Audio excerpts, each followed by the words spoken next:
Sergeant Hamish Macbeth was also responsible for policing Cnothan, along with vast tracts of Sutherland. Her first impression of Hamish Macbeth was a bad one. When she arrived, he was up on a ladder, clearing out the guttering. His lazy constable, Dick Fraser, a plump man with a grey moustache, was sleeping peacefully in the front garden on a deck chair. "You!" shouted Morag. "Get down here immediately. I have a crime to report."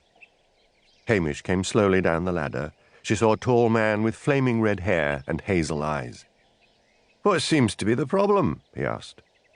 Morag threw back her head and declared, "I have been drugged, raped, and my sketchbook has been stolen."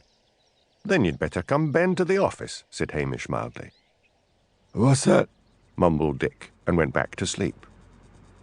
Hamish led the way in at the side door, through the kitchen, and into his small office, where he pulled out a chair for her. He wrote down the details of her addresses in Cnothan and London, along with her phone numbers at home and work. "It's like this," said Morag. She gave him her view of what had happened, along with details of her age, 23, and her work as a secretary at the clothes factory. "And when exactly did this take place?" asked Hamish. "Last Saturday week."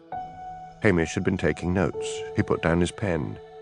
"If you were drugged with some date rape drug, it would no longer be in your system. Were you checked for signs of rape?" "Well, no." "I think we should go to the hospital right away and have you checked." Morag bit her lip. She had examined herself and knew there were no signs of bruising or forced entry. "I can't be bothered," she said. "Then I don't see what you expect me to do," said Hamish patiently. "You are a moron," said Morag. "You could at least make some push to get my sketchbook back. That is, if you ever get off your arse and do anything." "What were you sketching?" "Faces of people in the pub. Oh, and someone who looked in at the window." "Are you any good?" asked Hamish bluntly. She opened her large handbag, pulled out a small sketchpad, and handed it to him. His interest quickened. She was very good indeed. "I'll need to take a note of who was in the pub. Can you remember any names?" "They're all just faces to me, Angus this and Jimmy that. I do not consort with the local peasantry. The factory staff drink at the Loaming down on the loch." "With an attitude like that," said Hamish, the sudden sibilance of his accent showing he was annoyed, "I'm fair astounded that someone didn't try to bump you off, instead of just slipping something in your drink." "You're as useless as the rest of—" "Calm down, lassie. I hae this idea. Wonders will never cease." "Oh, shut up and listen for once in your life.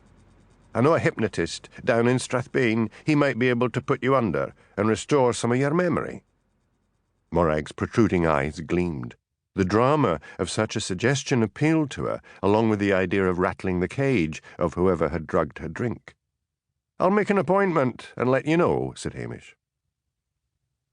Hamish wondered as he set off for Strathbane later that day with Dick why he was even bothering to help such an unlovely character as Morag Merrily. He cursed himself for not having asked exactly how much she had to drink. She could simply have had an alcoholic blackout. Still, he reminded himself, he wasn't doing anything else at the moment. The summer was unusually warm, with those nasty biting midges of the Highlands out in force.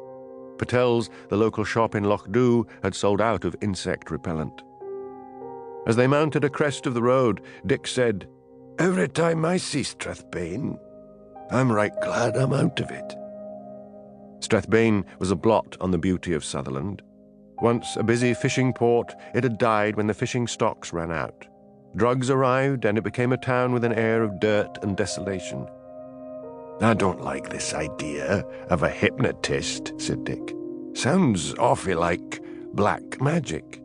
"Och, even Strathbane police use Mr. Jeffries from time to time." "Did they say they would pay his bill?" Hamish shifted uncomfortably in the driver's seat. He knew that Detective Chief Inspector Blair, the bane of his life, would have put a stop to it. "It's fine," he said airily. "He'll just send in his bill, as usual." Dick was disappointed in Mr. Jeffries. He had expected to meet an elderly guru. But Jeffries was only in his 30s, a thin man with brown hair in a ponytail, dressed in torn jeans and a T-shirt. "Let me see," said Jeffries. "I can fit her in at 3 o'clock next Saturday." Hamish phoned Morag on her mobile. She was delighted. "Wait till those bastards in the pub hear about this." "I wouldn't go around shooting your mouth off," cautioned Hamish. "I'll collect you."